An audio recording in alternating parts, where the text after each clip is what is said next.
In an earlier video, I mentioned that I have almost 30 years experience working with both electronic and mechanical locking devices. Now that alone doesn't make me a gunsmith, but it does make me very interested in all things lock related.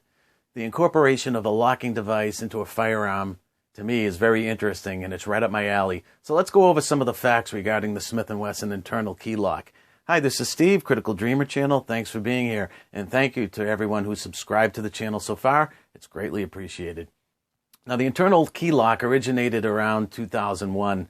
The turn of the century brought this addition, and the Model 686 is a pretty good reference point as to the birth of its implementation at that time.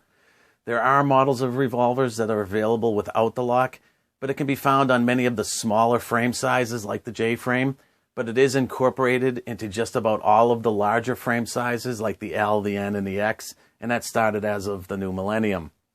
Now, the original and intended purpose was and is for safety.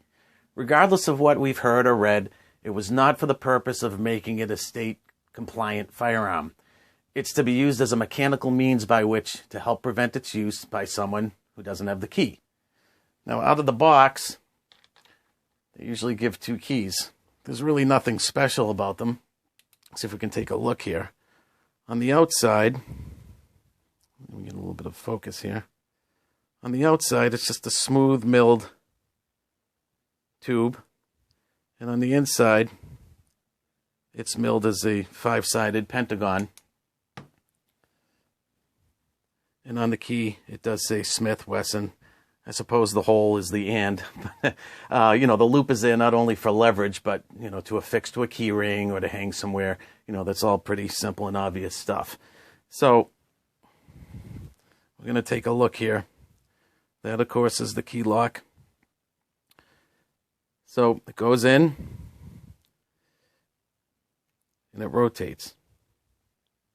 Now, first of all, safety check. Now, when it's deactivated, the trigger can be pulled. When it's activated, turn, click. Now the cylinder can open, but it locks the trigger. Now this is a concealed hammer. On the revolvers that have the hammer, there's a flag that pops up when you activate the lock. There's a little flag, and it says locked. Of course, again, this is an internal hammer, so there's no flag there, obviously. And that's what activates it and deactivates it. It's a pretty simple mechanism. Inside there's a few parts. There's a cam, there's a fork, and then there's a spring.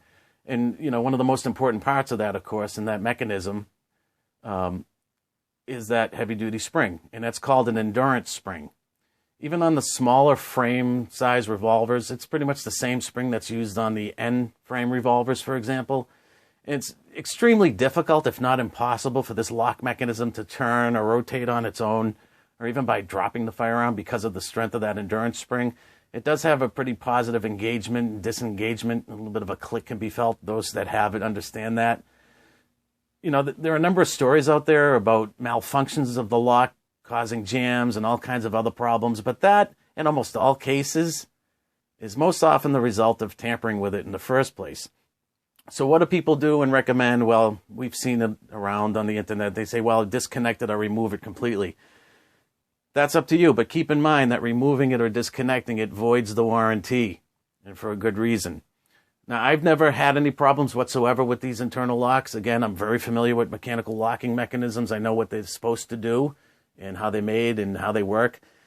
Although it's understandable that from the standpoint of, let's say, a traditionalist, the lock is considered unnecessary and even foolish, but it's really no different than any other locking mechanism we all rely on a daily basis. For example, our car door. It's designed to keep us securely in the vehicle without the door flying open. Or maybe the exit device on the fire door at our place of employment. It's designed to allow quick egress out of the building in an emergency.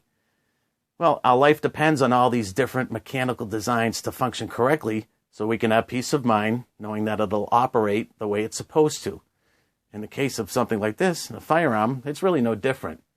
So perhaps these are unnecessary and maybe even foolish to some people, and that's certainly understandable. But the fact is, these internal locks aren't going anywhere anytime soon. If we don't like them, we don't have to use them. But it's really best not to remove them.